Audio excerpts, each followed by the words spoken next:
¿Qué pasa cuando las reglas empiezan a importar más que la misericordia, la vida y la dignidad de las personas? Hoy vamos a leer Mateo 12, versículo 1. Y en esta lectura, Jesús confronta una forma de vivir la religión que se preocupa tanto por cumplir las normas externas que puede terminar olvidándose el verdadero amor y corazón de Dios. Esta lectura nos invita a revisar nuestra manera de juzgar a los demás, nuestras prioridades y la forma en que comprendemos la obediencia. Porque para Jesús cumplir la voluntad de Dios nunca puede significar ignorar el sufrimiento y negar la ayuda o cerrar el corazón a quien lo necesita. Escuchemos con atención cómo Jesús revela la fe verdadera que no oprime, no humilla y no destruye. Porque la fe verdadera sana, restaura y pone el amor por encima de una interpretación fría y seca de la ley. Y la lectura dice, referente al sábado.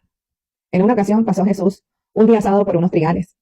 Sus discípulos que tenían hambre comenzaron a sacar las espigas y comerse los granos.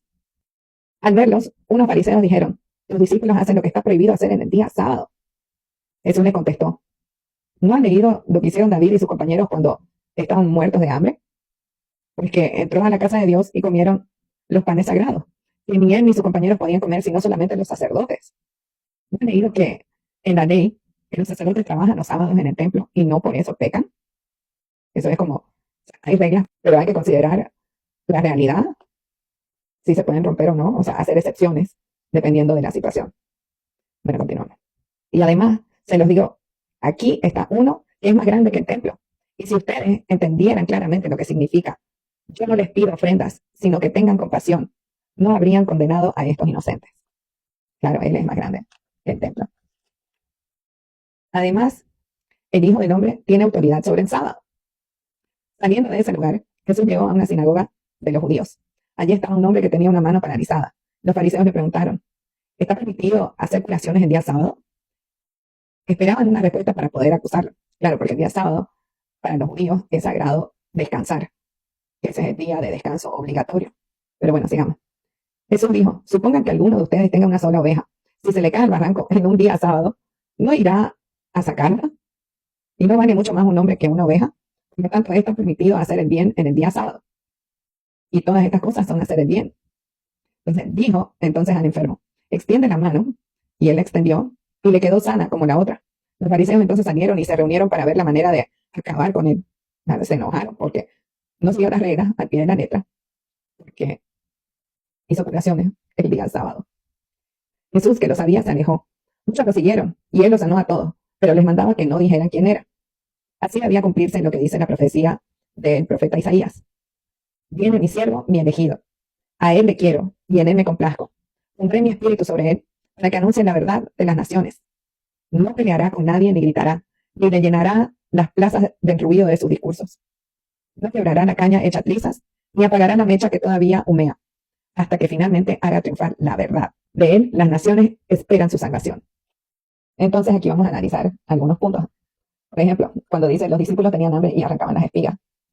Los discípulos en realidad no estaban cosechando un campo para comerciar, sino que tomaban algunas espigas porque tenían hambre, las iban a comer, ya las estaban comiendo. Pero los fariseos consideraban que ese gesto equivalía a realizar un trabajo prohibido en sábado. El problema no era que el sábado fuera malo o innecesario, el sábado era sagrado, como decía, un día dedicado a Dios, al descanso, a recordar la liberación de Israel. El conflicto estaba en una interpretación tan rígida de la norma que terminaba ignorando una necesidad humana. Y aquí hay que evitar la conclusión demasiado fácil de que Jesús no está diciendo que las reglas de Dios no importan, pero tampoco está rechazando la ley de Moisés, que Jesús cumple la ley y revela su sentido más profundo. La iglesia enseña que él no abolió la ley, sino que dio su interpretación definitiva. O sea, como él dijo en otra ocasión, que la nueva alianza no iba a abolir la otra, no iba a suplantar la otra, la ley que tenían anteriormente, sino que iba a complementarla y obviamente dar otra interpretación, que es la del amor, ¿no? La misericordia. Y por eso que mencionó que antes igual se había hecho algo similar. Entonces Jesús por eso menciona el momento en que David y sus compañeros, estando hambrientos, se comieron los panes reservados para los sacerdotes. Y con ese ejemplo demuestra que las mismas escrituras reconocen situaciones en las que la preservación de la vida y una necesidad humana tiene mayor prioridad sobre la aplicación de la misma ley escrita. Por eso decía que tienen sus excepciones. Entonces Jesús no está justificando hacer cualquier cosa, ¿no? Porque tenga hambre. Está mostrando que la ley nunca fue dada para destruir a las personas, sino para conducirlos hacia Dios y proteger la vida.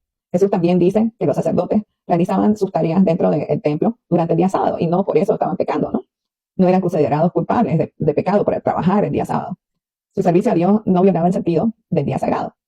Y con eso Jesús expone una contradicción. Las acusaciones aceptaban ciertas excepciones relacionadas con la casa de Dios, el templo, pero condenaban a los discípulos por estar hambrientos y cosechar. Además, que dice una afirmación que aquí está uno más grande que el templo. Y que eso obviamente es él, ¿no? O sea, es mi interpretación. Y efectivamente Jesús estaba revelando indirectamente quién es él, ¿no?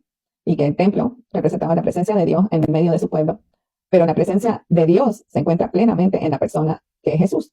No es simplemente otro maestro ofreciendo su opinión sobre el sábado, sino que Él es el Hijo de Dios interpretando con la autoridad que la tiene, ¿no? Que la ley viene de Él mismo. Dios Padre y Padre es el Hijo. Que para los cristianos esta enseñanza también ilumina el sentido del domingo. Digamos, no se trata simplemente de no trabajar o cumplir mecánicamente con una obligación. Es un día para Dios, para la Eucaristía, para el descanso, para la familia, la caridad, la recuperación de nuestra dignidad frente a una vida que puede convertirnos en esclavos del trabajo.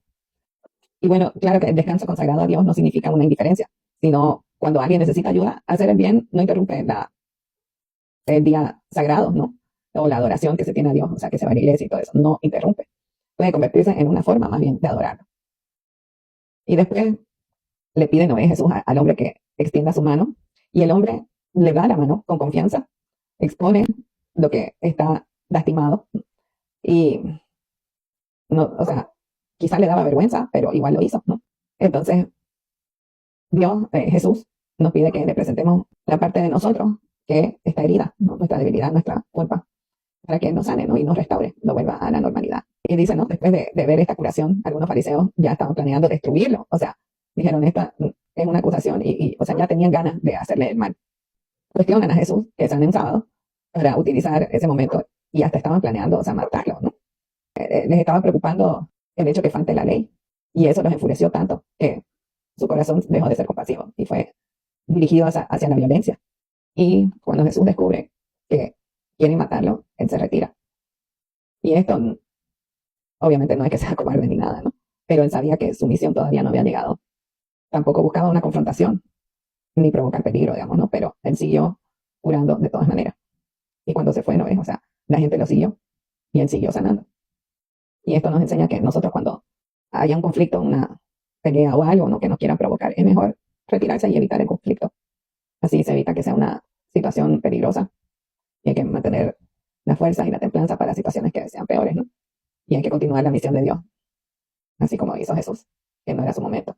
Jesús no impone la verdad aplastando a las personas, sino más bien él vence el mal, pero con ternura y bondad hacia las personas débiles y heridas, ¿no? Él no desprecia al débil o al pecador o al arrepentido, al confundido o al que apenas logra sostenerse. Pero tampoco significa que Jesús apruebe todo lo que hacemos.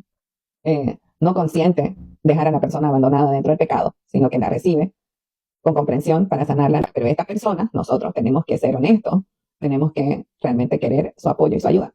Y no estar totalmente descarriados todo el tiempo, ¿no? La ley de Dios se hizo con amor, para que las cosas malas no se hagan y se mantengan las cosas buenas. Entonces, esta lectura nos recuerda que Dios no desea una obediencia vacía, sino un corazón misericordioso. Jesús no vino a destruir al débil, sino a levantarlo. No vino a apagar la esperanza, sino a protegerla hasta que se vuelva grande otra vez. También nos invita a preguntarnos si usamos la fe para ayudar a los demás o para juzgarlos. Porque cuando las reglas se separan de lo que es realmente el amor, puede convertirse más en una carga, ¿no? Pero cuando la verdad se une a la misericordia, se convierte en un camino de sanación. Espero que les haya parecido interesante. No se olviden de dejar sus comentarios y que Dios los bendiga. Nos vemos mañana en el siguiente capítulo.